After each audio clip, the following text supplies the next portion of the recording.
तो युक्तिवाद पक्ष आणि चिन्ह या संदर्भात निवडणूक आयोगानं जे शेण खाल्लेलं आहे, जे आमचा पक्ष आणि चिन्ह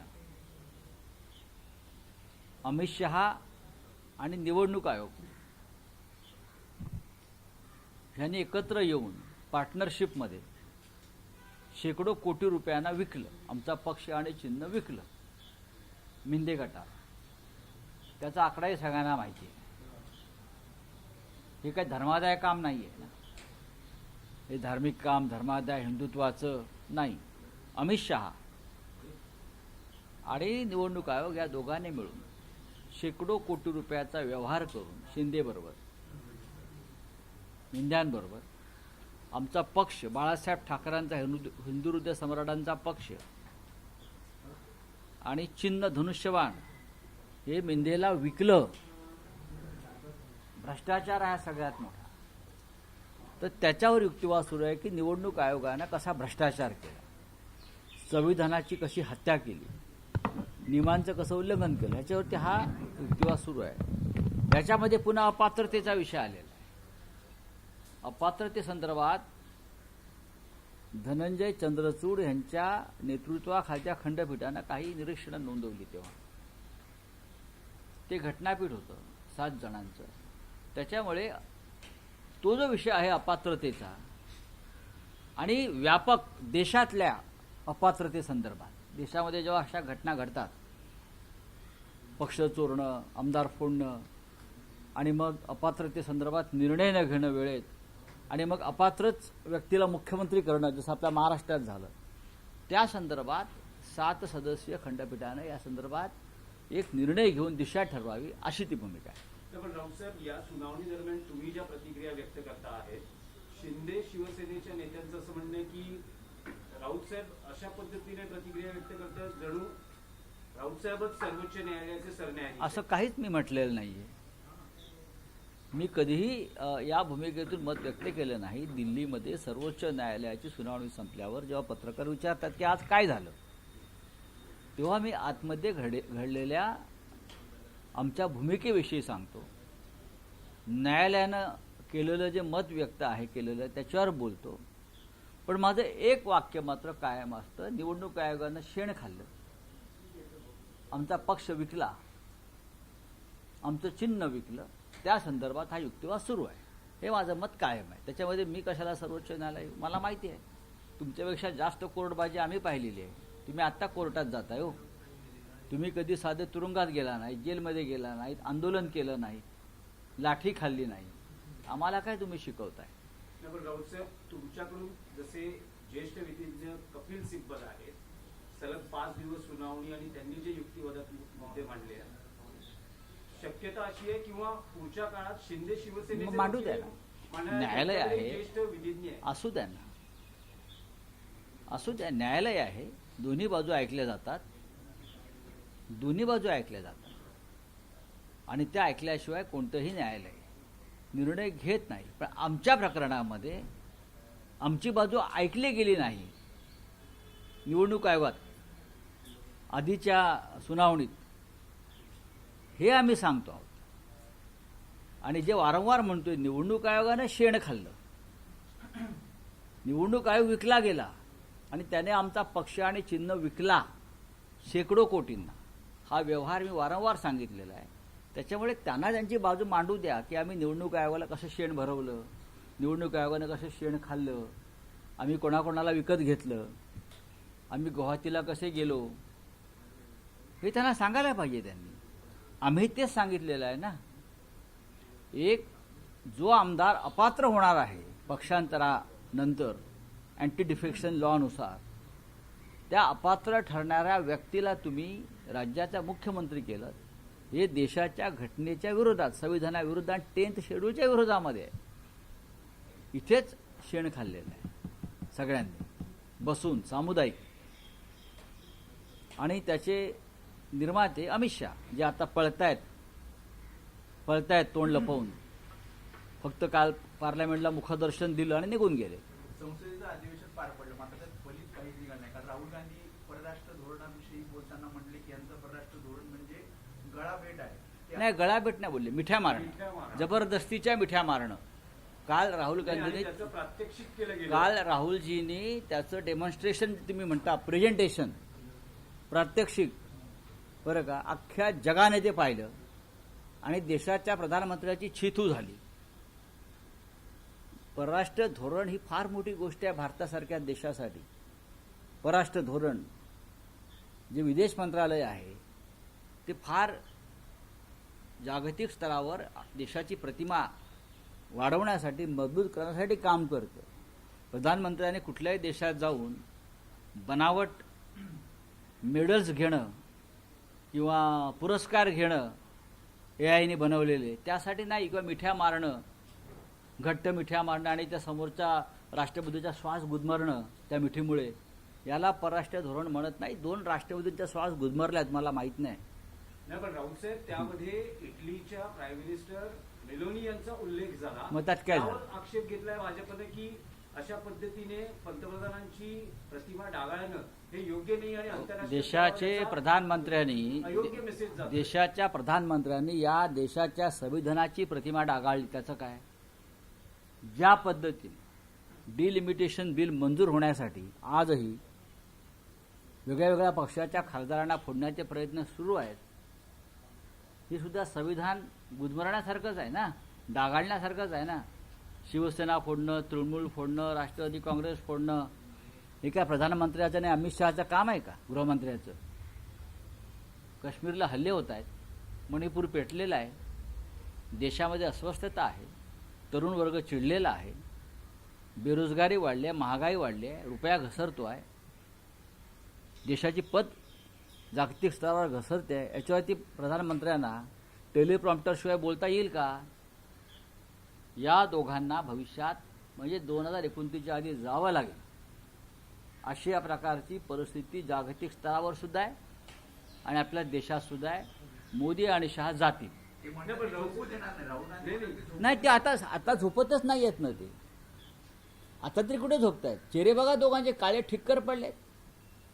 20 दिवसांनी ते काल पार्लमेंटला लोकलज्जस्तेवाले वंदे मातरम जेव्हा आपण गातो संपताना, तेव्हा यावंच लागतं. तेव्हा ते खाली मान घालून आले त्या क्षणाला 3 मिनिटासाठी आणि ताबडतोब खाली मान घालून गेले. 56 इंच वगैरे काही नव्हतं. मैं हूं, संपलं तो विषय. आता दिल्ली खाली करण्याची वेळ आलेली आहे. नाही, पण राऊत साहेब 19 दिवसाच्या कालावधीमध्ये संसदेमध्ये काही काम झालं नाही. संसदेमध्ये फक्त विरोधी पक्षांनी गोंधळ घातला. कुठे गोंधळ घातला? फक्त काय अमित शहाचा राजीनामा हा एकमेव अजेंडा होता. भ्रष्ट आणि क्रूर तानाशहाचा राजीनामा मागण्यासाठी जर गोंधळ घालावा लागला तर ते लोकशाहीसाठी गोंधळ हा घालावा लागतो. आणि अशा प्रकारचा गोंधळ घालण्याची परंपरा, त्या परंपरेला मान्यता अरुण जेटली आणि सुषमा स्वराज यांनी दिलेली आहे. लोकशाहीतला मोठा हत्यार आहे ते. जेव्हा एक देशाचा सैतानी गृहमंत्री मुलांवर पॅलेट गन चालवतो, टिअर गॅस चालवतो, दादागिरी करतो, पक्ष फोडतो, माणसं विकत घेतो, अशा अमित शहांचा राजीनामा मागण्यासाठी जर आम्हाला संसदेमध्ये आवाज उठवावा लागला, त्याला गोंधळ म्हणता येणार नाही. ती लोकशाही संरक्षणाची कवचकुंडल आहे. राऊत साहेब, एक राज्याच्या राजकारणातला विषय होता, केंद्रीय राजकारणात बोला. राज्याच्या राजकारणातला विषय होता की चाकणमध्ये अपुऱ्या सुविधांमुळे जवळपास अनेक कंपन्यांनी तिथून MIDC असेल आणि आसपासच्या त्या सगळ्या संकुलातील अनेक कंपन्यांनी तिथून जाण्याचा निर्णय घेतला. त्यामुळे उद्योगमंत्र्यांनी तातडीनं एक निवेदन जारी केलं की ते या प्रकरणी एक बैठक बोलवतील. पण आज शरद पवारांची या विषयावर एक फेसबुक पोस्ट आहे की पायाभूत सुविधांच्या अभावामुळे उद्योगांचं स्थलांतर हे भूषणावह नाही आणि त्याबद्दल पवारांनी चिंता व्यक्त केली. सगळ्यात जास्त भ्रष्टाचार 5 टॉप ज्या मिनिस्ट्रीज आहेत महाराष्ट्रात त्याच्यामध्ये उद्योग खातं आहे.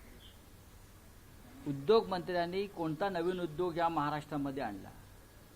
5,500 उद्योग महाराष्ट्राच्या बाहेर गेले किंवा बंद पडले. त्यासाठी काय केलं? याचा लेखाजोखा कधी दिलाय का?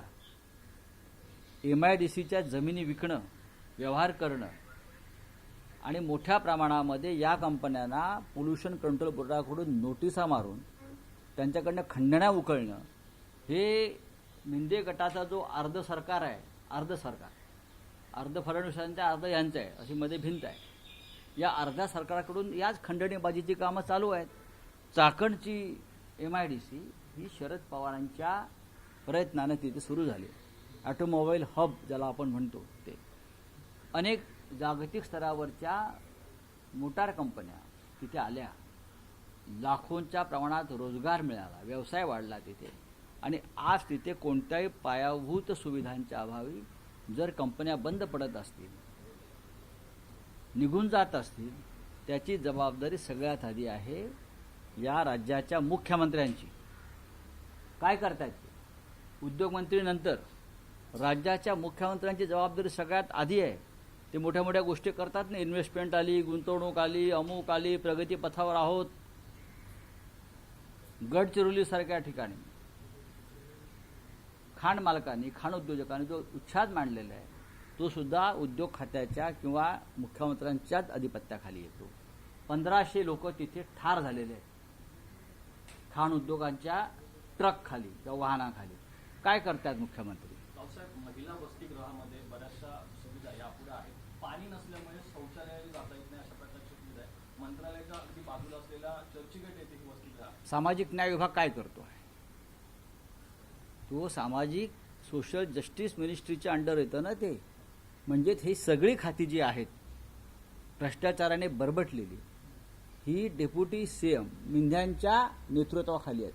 म्हणजे हे जे अर्ध सरकार जे आहे मिंध्यांचं, त्यांचीच आहेत ना. उद्योग खातं, सोशल जस्टिस असेल, नगरविकास असेल, रस्ते असतील, हे अर्ध सरकार बरखास्त केलं पाहिजे. हे अर्धवट सरकार आहे, बरखास्त केलं पाहिजे. रावसाहेब, शिंदे शिवसेनेतले एक मंत्री आहेत गुलाबराव पाटील, ते जळगावमधील एका कार्यक्रमात असं म्हणाले की मी जर भोळा राहिलो असतो तर आतापर्यंत भाजपने मला खाऊन टाकलं असतं. हा, मग अप्रत्यक्षरित्या गिरीश महाजनांकडेच त्यांचा रोख आहे. नाही, मला माहिती नाही. सर, राहुल गांधी ने कहा है कि बीजेपी और RSS जोकर है. सर, हाँ, बीजेपी तो जोकर है ही, और 2 बड़े जोकर बड़े पद पर बैठे हैं ना. और वो कैसे जोकर है, किस लेवल के जोकर है, ये जंतर मंतर पर बच्चों ने दिखाया है. आपने देखा होगा देश को क्या मिला. मोदी जी के और अमित शाह के लीडरशिप में जो सरकार चल रही है, बताइए देश को क्या मिला. धार्मिक उन्माद मिला है. धर्म के नाम पर जो आप देख रहे हैं, जो चल रहा है, सिर्फ हिंदू मुसलमान, बस भारत पाकिस्तान. जंतर मंतर पर एक घोषणा मुझे बहुत अच्छी लगी. घर में बाप की चड्डी फटी है, घर में चूल्हा नहीं जल रहा है और ये मोदी मोदी कर रहे हैं. घर में बाप की चड्डी फटी है, फटी हुई चड्डी है बाप की, घर में चूल्हा नहीं जल रहा है और मोदी मोदी नारे दे रहे बच्चे. ये स्थिति है देश की. अगर RSS अपने आप को राष्ट्रभक्त संगठना मानती है तो सबसे पहले मोहनराव भागवत जी ने, सरसंघ चालक है परम पूज्य, उसने दिल्ली में आकर खुलेआम एक पत्रकार प्रेस कॉन्फ्रेंस लेकर मोदी और शाह की पोल खोलनी चाहिए. और ये भागवत साहब का भी जिम्मेदारी है देश के तरफ देखना और देश में जो चल रहा है उसके लिए आवाज उठाना. सर, राहुल गांधी ने एक और बात की है कि हक करना ये विदेश नीति है. क्या आप सहमत हो? ये विदेश नीति मोदी जी की है, देश की नहीं है. देश के विदेश नीति लगभग 80 साल से हम देख रहे हैं पंडित नेहरू जी से, और आज तक बहुत फर्क हो गया है. 10 साल में विदेश नीति खत्म हो गई है. प्रधानमंत्री कहाँ भी जाते हैं, किसी को भी जोर से ऐसा मिठी मारते हैं, हक करते हैं कि सामने वाला का सांस थम जाता है इतने जोर से. 1-2 राष्ट्रपति का तो सांस थम गया था, मालूम है आपको. तो उत्तर प्रदेश में 50,000 रुपया महिला को दिया जाएगा. क्या लगता है ये महाराष्ट्र की तरह ही है? चुनाव बिहार में दिया 10-10 हजार, महाराष्ट्र में दिया 1500. अब बिहार में 1 वोट की कीमत है 50,000. भाव बढ़ गया. मोदी और